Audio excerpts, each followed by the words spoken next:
आषाढ दीप अमावस्या म्हटलं की सर्व दिवे समयाने रांजण स्वच्छ करून पूजा करायची हे आपल्याला माहीतच आहे.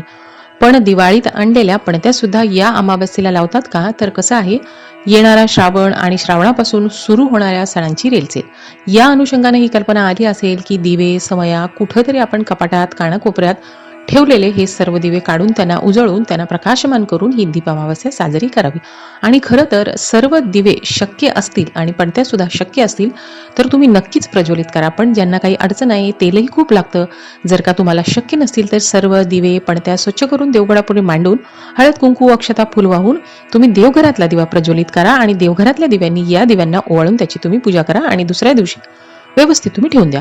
पण त्या सुद्धा तुम्ही काढून स्वच्छ करून त्यांना मांडून फक्त पूजा करायची आणि फक्त 3 पणत्या तुम्ही प्रज्वलित करा. 2 मुख्य दरवाजावरती आणि 1 तुळशी वृंदावनापुढे ठेवावी. अशा पद्धतीने सुद्धा साध्या सोप्या पद्धतीने दीप अमावास्या तुम्ही साजरी करू शकता.